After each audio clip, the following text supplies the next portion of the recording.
Hello. Mic check 1 2 3.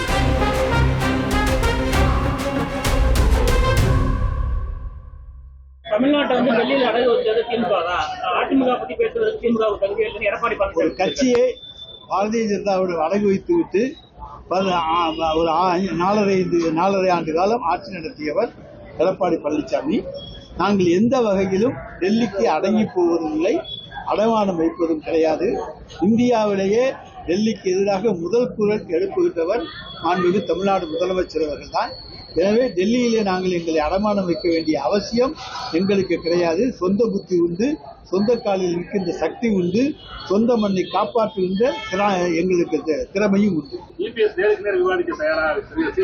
4 ஆண்டு காலத்தில் என்னென்ன செஞ்சோம்? நாங்கள் 4 ஆண்டு காலத்தில் என்ன செய்திருக்கிறோம் என்பது பட்டியல் போட்டு சொல்லுகிறோம். அவரும் சொல்லட்டும். நாங்கள் சொல்லியிருக்கிறது எதுவும் பொய்யா இல்லையா என்பதை அவர் சொல்லட்டும். அதுக்கப்புறம் விவாத மேடையை வைத்துக் கொள்வோம். நாங்கள் விவாதத்துக்கு தயார் என்று எத்தனையோ முறை சொல்லி இருக்கின்றோம்.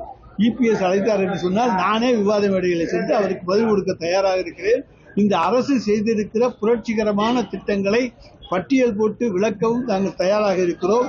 அவர்கள் தோல்வியடைந்த திட்டங்கள் என்னென்ன தந்திருக்கிறார்கள் என்பதையும் வெளிப்படையாக சொல்வதற்கு தயாராக இருக்கிறோம். எதிர்கட்சி தலைவர் வந்து ஒரு குற்றச்சாட்டு, அவங்க செஞ்ச ஒரு 10 ஆண்டுகள் அந்த திட்டங்களை தான் இப்ப 4 வருஷமா வந்து இது பண்றாங்க, புதுசா எதுவுமே பண்ணல அப்படின்னு ஒரு குற்றச்சாட்டு வச்சிருக்காரு. எதிர்க்கட்சி தலைவர் மரியாதைக்குரிய திரு எடப்பாடி பழனிசாமி அவர்கள் அதை சொல்வதற்கு முன்னால் கொஞ்சம் யோசித்திருக்க வேண்டும். சொல்லும்போது கொஞ்சம் வெட்கப்பட்டாவது இருக்க வேண்டும். காரணம், அந்த 10 ஆண்டு கால ஆட்சி என்பது தமிழ்நாட்டினுடைய ஒரு இருண்ட கால ஆட்சி என்றே எடுத்துக்கொள்ளலாம். 2007ஆம் ஆண்டு மாண்புமிகு தமிழ்நாட்டின் முதலமைச்சராக இருந்த முத்தமிழறிஞர் கலைஞர் அவர்கள் சென்னையின் போக்குவரத்து நெரிசலுக்கு விடை காணுகிற வகையில் அன்றைய ஒன்றிய பிரதமர் மன்மோகன் சிங், பெருமதிப்பிற்குரிய ஐக்கிய முற்போக்கு கூட்டணியின் தலைவராக இருந்த சோனியா அம்மையார் இவர்களையெல்லாம் அழைத்து வந்து சென்னை துறைமுகத்தில் ஒரு மிகப்பெரிய அளவிலான திட்டம், அதாவது மதுரவாயில் முதல் துறைமுகம் வரை ஒரு நீண்ட மேம்பாலம் 19 கிலோமீட்டர் தூரத்திற்கு, 19 கிலோமீட்டர் தூரத்திற்கான அந்த நீண்ட மேம்பாலம் 1.5 கிலோமீட்டர் தரை வழி, 17.5 கிலோமீட்டர் ஆகாய வழி. அந்த பாலம் கட்டுவதற்கு 1655 கோடி ரூபாய் செலவில் அன்றைக்கு பணிகளை தொடங்கினார்கள். பணிகள் வேகமாக நடைபெற்று 25% பணிகள் முடிவுற்றது. 25% பணிகள் முடிவுற்று தூண்கள் எல்லாம் சாட்சியாக நின்று கொண்டிருக்கிறது. இந்த நிலையில் 2011ஆம் ஆண்டு ஆட்சி பொறுப்புக்கு வந்த நினைவில் வாழும் ஜெயலலிதா அம்மையார் அவர்கள் நீர்நிலைகளில் தூண்களை அமைத்து விட்டார்கள் என்கின்ற ஒரு பொய்யான பொருந்தாத காரணங்களை சொல்லி அந்த பணிக்கு முட்டுக்கட்டை போட்டார்கள். முட்டுக்கட்டை போட்டதோட விளைவு அந்த மதுரவாயில் முதல் துறைமுகம் வரையிலான மிக நீண்ட மேம்பாலம் கட்டுவதற்கு முடியாமல் போய்விட்டது. அதற்கு உண்மையான காரணத்தை மாநகர மக்கள் நன்கு அறிவார்கள். அந்த பாலம் அமைந்திருந்தால் 17.5 கிலோமீட்டர் தூரத்திற்கான ஆகாய வழி மேம்பாலம் அமைந்திருந்தால் கலைஞருக்கு பெரிய அளவிலான பெயர் போய் சேர்ந்திருக்கும். இந்தியாவிலேயே நீண்ட ஆகாய வழி மேம்பாலத்தை கட்டிய பெருமைக்குரியவர் கலைஞர் என்கின்ற பெயர் அவருக்கு போய்விடக்கூடாது என்பதற்காகவே அந்த பாலத்தை ஜெயலலிதா அம்மையார் நிறுத்தினார். அதற்கு பிறகு வந்த எடப்பாடியும் அதில் இருக்கிற உண்மைத்தன்மையை கண்டறிந்து அந்த பாலம் கட்டுவதற்குரிய எந்த நடவடிக்கையும் எடுக்கவில்லை. மாண்புமிகு தமிழ்நாட்டின் இன்றைய முதல்வர் தான் 2022ஆம் ஆண்டு ஒன்றிய அரசிடம் தொடர்ந்து பேசி இந்த பாலம் அமைய வேண்டியதன் அவசியத்தை எடுத்து கூறி இப்பொழுது 5611 கோடியில் ஈரடுக்கு மேம்பாலம் கட்டுவதற்கான திட்ட மதிப்பீடுகள் தயாரிக்கப்பட்டு பணிகள் நடைபெற்று கொண்டிருக்கிறது. ஆகவே 1655 கோடியில் கட்டப்பட வேண்டிய பாலம் 5611 கோடி ரூபாய் அளவுக்கு கட்டுவதற்குரிய நிலை ஏற்பட்டு இவ்வளவு பெரிய பொருளாதாரம் வீணடிக்கப்பட்டதற்கு எடப்பாடி பங்கேற்றிருந்த அதிமுக காரணம் அல்லவா? அவர் எங்கள் ஆட்சி காலத்தில் தான் தமிழ்நாடு முன்னேறியது என்று சொன்னால் அவர் கொஞ்சம் யோசித்து அந்த அறிக்கையை அல்லது பேட்டியை தந்திருக்க வேண்டும். இன்னொன்று, 2017ஆம் ஆண்டில்தான் உதய் மின் திட்டத்தில் இவர்கள் இணைந்தார்கள். உதய் மின் திட்டத்தில் இவர்கள் இணைந்ததால் தான் இன்றைக்கு மின் கட்டணம் என்பது தொடர்ச்சியாக உயர்ந்து கொண்டிருக்கிறது. அதேபோல் 2017-18ஆம் ஆண்டுகளில் தான் நீட் தேர்வுக்கு இவர் ஒப்புதல் அளித்தார்.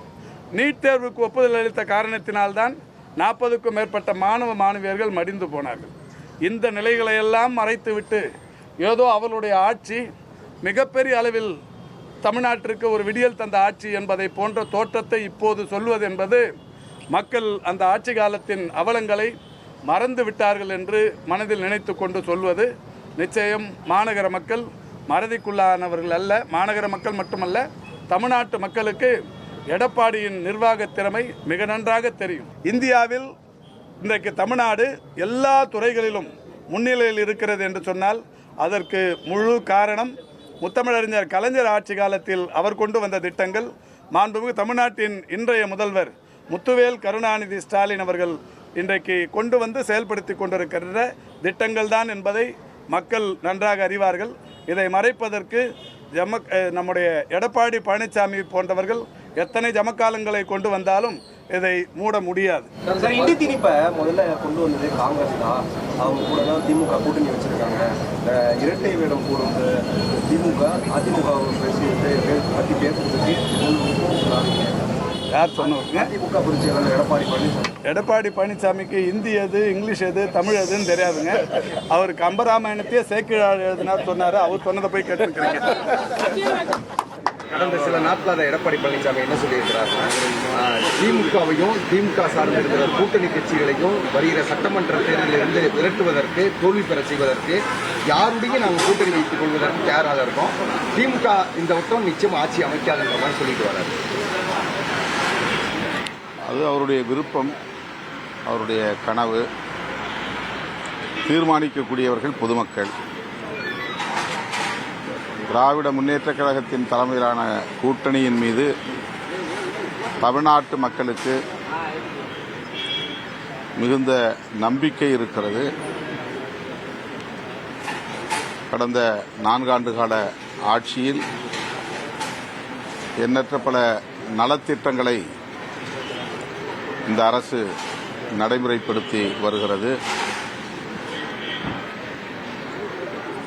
ஆகவே திமுக கூட்டணிக்கு பொதுமக்களின் ஏகோபித்த ஆதரவு வழக்கம் போல கிடைக்கும் என்கிற நம்பிக்கை உள்ளது. Hello. Mic check 1 2 3.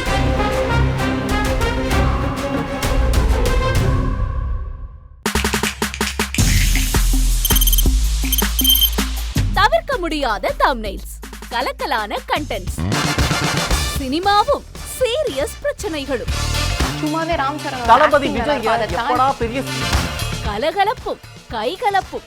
Me too, love you. Thank you so much. Mass ஏத்துறது ஏற்ற தெரிக்குதுனாலே டன் தான். பிரேக்கே இல்லாமல் பிரேக்கிங் நியூஸ் சொல்லும் தந்தி டிவி ஆப். இன்ஸ்டா தலைமுறை வரை இறங்கி அடிக்கும் தந்தி டிவியின் டிஜிட்டல் எக்ஸ்க்ளூசிவ். பாடி காமிச்சீங்க. அது அதை விட மோசம். இல்ல பாடி காமிச்சீங்கன்னா அது இன்னும் வெரி பேட். தந்தி டிவி ஆப்பை இலவசமா டவுன்லோட் செய்யுங்க. ஃபாலோ பண்ணுங்க, சப்ஸ்கிரைப் பண்ணுங்க, என்ஜாய் பண்ணுங்க.